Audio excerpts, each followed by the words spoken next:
IAS की coaching पढ़ाते हैं वो, तो उनसे मेरी बात हो रही थी ओके। दिल्ली में। हम्म। तो जाहिर सी बात है, आईएएस की कोचिंग पढ़ाते हैं तो सभी रिलीजन्स को भी पढ़ाना पड़ता है और स्टडी करना पड़ता है। तो इसी इस्लाम के टॉपिक पे मेरी बात हुई उनसे, तो उन्होंने कहा कि जो मुस्लिम है वो सभी को काफिर डिनोट करते हैं। तो मैंने कहा काफिर कोई गाली तो है नहीं, लेकिन उन्होंने कहा एक्चुअली काफिर गाली ही है, इसलिए अ, लोग जो है वो इस्लाम से इतनी नफरत करते हैं और मुस्लिमों से इतनी नफरत करते हैं। मैंने कहा कैसे गाली है? हम्म। तो उन्होंने कहा कुरान में साफ लिखा है कि जो नॉन मुस्लिम्स हैं वो इस दुनिया की सबसे घटिया मखलूक है, जो सबसे घटिया मखलूक है। सिविल सर्विसेज की जो लोग ट्रेनिंग देते हैं उनके बारे में आपने कहा कि जाहिर है कि वो ये काम करते होंगे। ये जाहिर है वाली बात गलत है। एक से एक अहमक पड़ा है इस मैदान में। इस आदमी के नॉन इंटेलिजेंट होने की दूसरी दलील आ रही है। दूसरी दलील ये है कि जब आप कोचिंग कर रहे हैं, किसी को कुछ पढ़ा रहे हैं, तो एक वर्ल्ड व्यू से खड़े होकर आपने दूसरे वर्ल्ड व्यू का अगर फैसला करने लगे तो आपसे बड़ा डम तो कोई है ही नहीं। ये इंटेलिजेंस कैसी? आप अगर काफिर को गाली मानते, तो जिस तरीके से सड़क पर चलने वाले लोग एक दूसरे को माँ बहन की गाली देते हैं, तो काफिर भी इसी तरह बोला जाता। जबकि तकफीर के यानी काफिर करार देने के बहुत सख्त उसूल हैं। उसके ऊपर बाकायदा किताबें लिखी। आपने देखा है किसी कौम में गाली किस तरह देनी है, उसकी किताबें लिखी गई हो। तीसरी दलील आ रही है उस आदमी के डम होने की, वो ये है कि वो कम्युनल हार्मोनी के डिस्टर्ब होने का इल्जाम सिर्फ और सिर्फ मुसलमानों के ऊपर लगा रहा है। मैं ये कह रहा हूं कि अब ये इंडिया की माथे पर एक कलंक है कि एक ऐसा आदमी के जिसको कुछ नहीं आता वो इंडिया का टॉप टीचर है। जी भाई, मिस्टर एक्स साहब। जी सलाम मुफ्ती साहब। जी, क्या हाल चाल है? जी बढ़िया मुफ्ती साहब। पिछली बार मैं कनेक्ट होने का प्रयास कर रहा था, लेकिन टच बहुत था, तो पहले तो मैं स्कूल के लिए आपको बधाई देना चाहूँगा बहुत बहुत। और शुक्रिया। वो सक्सेस हो, ये भी मेरी विश है। तो मुफ्ती साहब मेरे दो सवाल हैं, एक थोड़ा छोटा है और एक थोड़ा सा बड़ा हो सकता है। तो पहले मैं छोटा सवाल कर लेता हूँ, क्योंकि जी, एक टीचर है उनसे मेरी बात हो रही थी अभी, वो काफ़ी आईएएस वगैरह की उसमें पढ़ाते हैं। थोड़ा तो सा आवाज में जो है ना ममलने से कुछ इतनी क्लियरिटी नहीं है। हो सकता है कि माइक ज्यादा करीब हो। जी, क्या कह रहे हैं? ओके, एक अभी टीचर क्लियर आ है, रही है मुफ्ती साहब? कोशिश करेंगे समझने की। जी, एक टीचर है। जी, आईएएस की कोचिंग पढ़ाते हैं वो, तो उनसे मेरी बात हो रही थी ओके। दिल्ली में। हम्म। तो जाहिर सी बात है, आईएएस की कोचिंग पढ़ाते हैं तो सभी रिलीजन्स को भी पढ़ाना पड़ता है और स्टडी करना पड़ता है। तो इसी इस्लाम के टॉपिक पे मेरी बात हुई उनसे, तो उन्होंने कहा कि जो मुस्लिम है वो सभी को काफिर डिनोट करते हैं। तो मैंने कहा काफिर कोई गाली तो है नहीं, लेकिन उन्होंने कहा एक्चुअली काफिर गाली ही है, इसलिए अ, लोग जो है वो इस्लाम से इतनी नफरत करते हैं और मुस्लिमों से इतनी नफरत करते हैं। मैंने कहा कैसे गाली है? हम्म। तो उन्होंने कहा कुरान में साफ लिखा है कि जो नॉन मुस्लिम्स हैं वो इस दुनिया की सबसे घटिया मखलूक है, जो सबसे घटिया मखलूक है वो इस दुनिया की सबसे बड़ी गाली है। क्योंकि जानवर भी आते हैं, सब कोई है, मतलब उस उनमें तो जानवर एक से एक घटिया काम करते हैं, एक से एक घटिया जानवर हैं, उनके लिए तो कोई गाली मतलब डिनोट ही नहीं हो सकती। तो जो वाली कोई अरबी की आयत बता रहे थे वो कह रहे वो है, तो वो तो सबसे बड़ी गाली है, तो मतलब काफिर भी गाली हो गया। तो मतलब कह रहे थे A equal to B, B equal to C है, तो जाहिर सी बात है ए बी सी के इक्वल होगा। तो इस हम्म। बारे में इसका आंसर। आपकी इस सवाल में एक तो कमेंट में ये कर दूं कि सिविल सर्विसेज की जो लोग ट्रेनिंग देते हैं उनके बारे में आपने कहा कि जाहिर है कि वो ये काम करते होंगे। ये जाहिर है वाली बात गलत है। एक से एक अहमक पड़ा है इस मैदान में। ठीक है।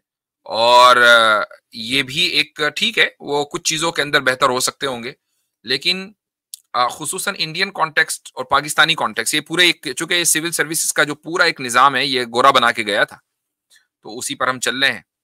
तो जाहिर है कि इन मुल्कों में मुस्लिम माइनॉरिटी या कहीं गैर मुस्लिम माइनॉरिटी, जैसे बांग्लादेश है, पाकिस्तान है तो गैर मुस्लिम माइनॉरिटीज है, इंडिया है तो मुस्लिम माइनॉरिटीज है। तो रिलीजन जो है वो पार्ट एंड पार्सल है पूरी कम्युनिटी का। रिलीजन के बगैर आप कम्युनिटी के बारे में तस्वुर नहीं कर सकते। वो इतना ज्यादा डीपली कनेक्टेड है कम्युनिटी किसी मुख्तलिफ रिलीजन से, कोई एक जरूरी नहीं है, अलग अलग रिलीजन से।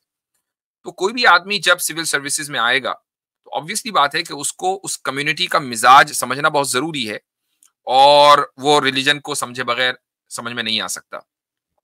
तो अगर कोचिंग देने वाला आदमी ये सोच रहा है या ये कह रहा है कि काफिर का लफ्ज एक गाली है, और वो फिर पढ़ाएगा, फिर वो कोचिंग देगा, उन लोगों को क्या हो सकता है कि उनमें से दो एक किस्मत के धनी हो और वो उनका सिलेक्शन हो जाए और वो ऑफिसर्स बन जाएं, तो फिर आप मुझे एक बात बताएं कि फिर वो ऑफिसर्स कम्युनिटी को कैसे चलाएंगे, जबकि 20-25 करोड़ 30 करोड़ लोगों के बारे में उनका नजरिया ये होगा कि ये हमें दिन रात गाली देते हैं। तो क्या ऐसा आदमी जो कोचिंग कर रहा है, दे रहा है, उसको आप इंटेलिजेंट कह सकते हैं? नहीं मुफ्ती साहब, ये तो हर फील्ड में मैंने देखा है कि आदमी चाहे जितना इंटेलिजेंट हो, उसके मन में एक अंदर से किसी समाज के प्रति ये चीजें अंदर से रहती हैं, चाहे वो पीएम बन जाए, सीएम बन जाए। तो ये फिर किस लाइन में है? हाँ, मतलब मैं वो बात बिल्कुल आपकी सही है, आई एग्री विद यू 100%। मैं ये नहीं कहूंगा कि जाहिर है कि वो बहुत इंटेलिजेंट होते हैं, नहीं, वो इंटेलिजेंट नहीं होते हैं। तो यानी इतना जाहिर नहीं है, कुछ लोग होते हैं, कुछ नहीं होते हैं। That's what I am trying to say, पहली बात। दूसरी बात ये है कि इस आदमी के नॉन इंटेलिजेंट होने की दूसरी दलील आ रही है।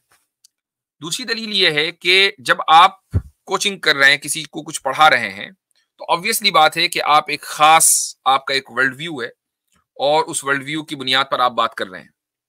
ठीक है, वो वर्ल्ड व्यू क्या है? वो ये है कि भाई सिविल सर्विस में जो बंदा आता है उसके नजदीक सब लोग इक्वल हैं।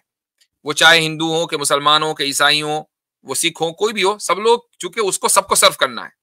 वो किसी को रिलीजियस बुनियादों के ऊपर ये नहीं कह सकता कि मैं उस कम्युनिटी को सर्व नहीं करूंगा। अगर वो डीएम है किसी जिले का, तो वो सबके लिए डीएम है, कमिश्नर है तो सबके लिए कमिश्नर है, राइट? तो अब आपका एक वर्ल्ड व्यू है, मैं इससे कतई नजर कि ये अच्छा है बुरा एक अलग चीज है, मैं इस पर बात नहीं कर रहा हूं। अब आपने उस वर्ल्ड व्यू से आप आ रहे हैं और आप रिलीजन की बहसों में आ गए। रिलीजन खड़ा ही इस बुनियाद पर है कि नहीं, ये ट्रूथ है और बाकी सब फॉल्सहुड है। तो आपने देखा कि एक सेक्युलर वर्ल्ड व्यू है कि जिसका मकसद ये है कि आपको सर्व करना है, सर्व आपको सबको करना है irrespective of the religious identities. और आप बात कर रहे हैं रिलीजन की कि जहां पर सबको सर्व करना नहीं है, जहां पर यह फैसला होना है कि अच्छा कौन है और बुरा कौन है। सर्विस बिल्कुल अलग चीज है। रिलीजन ये बताता है आपको कि अच्छाई ये है और बुराई वो है। आप इस्लाम से पूछेंगे तो ये कहेगा इस्लाम कि अच्छाई ये है कि खुदा के ऊपर ईमान लाया जाए, अल्लाह के रसूल पर ईमान लाया जाए और उसकी बात को माना जाए, ये अच्छाई है। और बुराई ये है कि खुदा जो कि खालिक है उसको न माना जाए। तो एक वर्ल्ड व्यू से खड़े होकर आपने दूसरे वर्ल्ड व्यू का अगर फैसला करने लगे तो आपसे बड़ा डम तो कोई है ही नहीं। ये इंटेलिजेंस कैसी?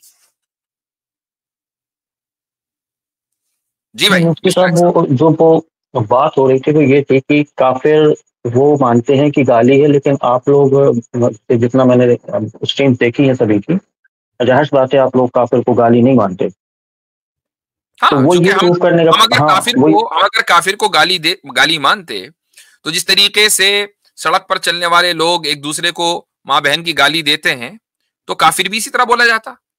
जबकि तकफीर के यानी काफिर करार देने के बहुत सख्त उसूल हैं, उसके ऊपर बाकायदा किताबें लिखी। आपने देखा है किसी कौम में गाली किस तरह देनी है, उसकी किताबें लिखी गई हो बाकायदा। पूरे बड़े बड़े जो उलमा हैं, स्कॉलर्स हैं, वो उस पर लिख रहे हो कि गाली ये वाली ज्यादा सही रहेगी, वो वाली खराब रहेगी, इस तरह की किताबें।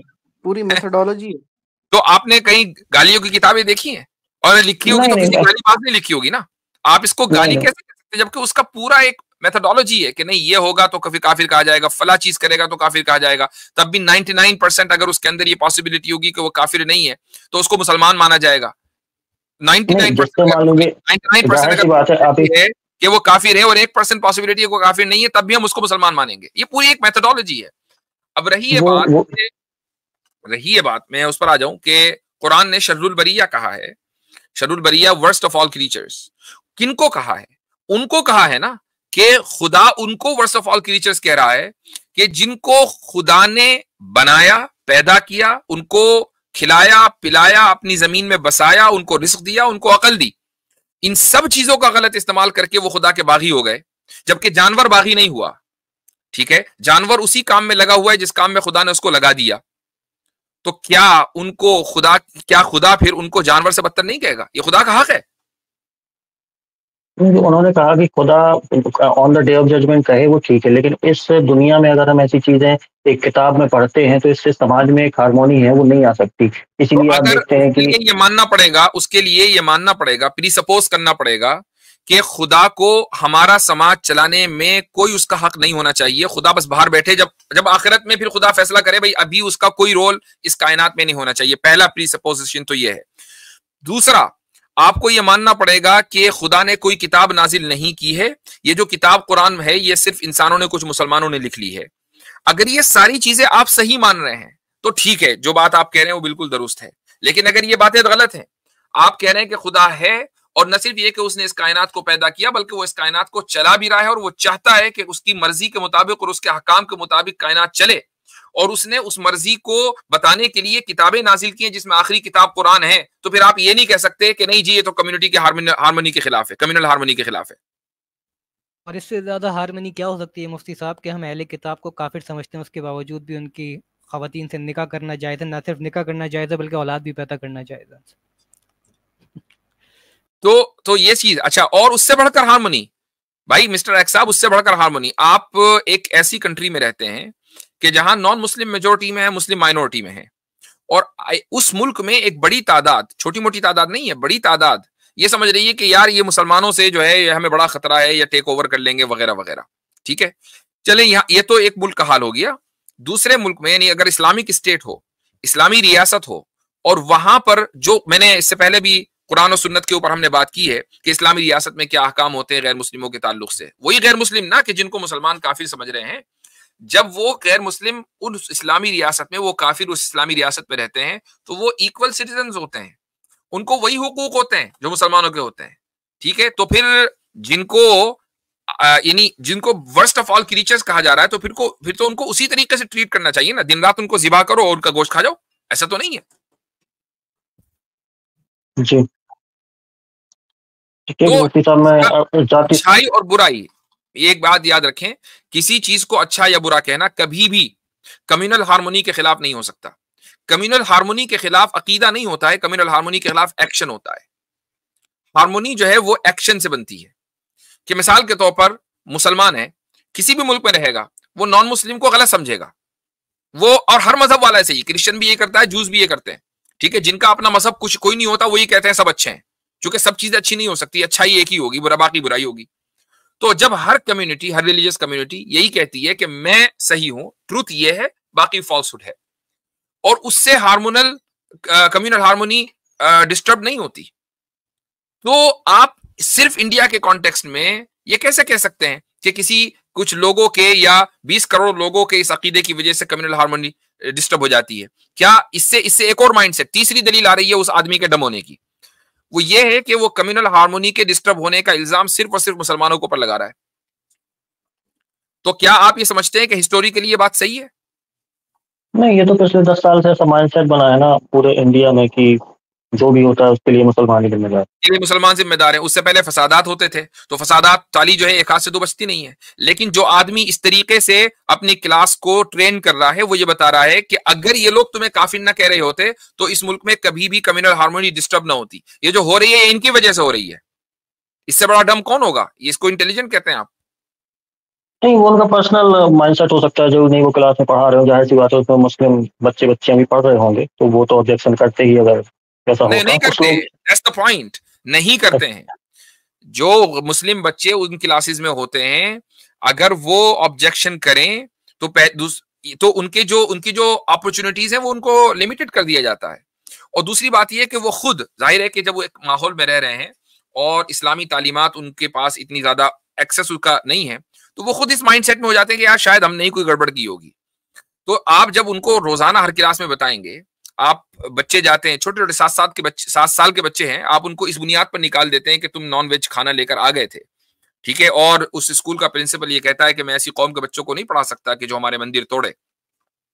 तो इस माहौल में अगर बच्चे पढ़ेंगे तो किस तरीके से ऑब्जेक्शन करेंगे? जी। और एक और टीचर है, वो उनका तो मैं नाम ले सकता हूँ, खान सर है, उनके क्लास में तो 2500 के आसपास एवरेज बच्चा पढ़ता है एक क्लास में, तो जाहिर सी बात है उसमें बहुत से मुस्लिम बच्चे भी होंगे, और उनको तो कई वीडियो वायरल होते हैं जिसमें वो इस्लाम के खिलाफ बयान देते हैं और बातें करते हैं, तो उसमें भी कोई ऑब्जेक्शन नहीं होता था, जाहिर सी बात है। यार वो जो खान सर है ना, मैं I feel bad for his students, मतलब हाँ, उनका लेवल ऑफ इंटेलेक्ट और बात जो हाँ, वो बात उन्होंने तो करते कोई हैं एग्जाम भी क्लियर नहीं किया। मैं ये कह रहा हूं कि ये इंडिया की माथे पर एक कलंक है कि एक ऐसा आदमी कि जिसको कुछ नहीं आता वो इंडिया का टॉप टीचर है। मुफ्ती साहब, ये अगर आप उनका तो ना आप उनका एक वीडियो, आप मुझे उनका कोई भी एक जी जी रैंडम वीडियो उठा दे, I will point out 10 mistakes minimum. बहुत मिस्टेक जी। वो जो बैतुल मक़दिस है उसको काबा बताते हैं और मस्जिद नबी को मदीना बता देते हैं, तो बहुत सी गलतियां हैं उनके उसमें, जाहिर सी बात है।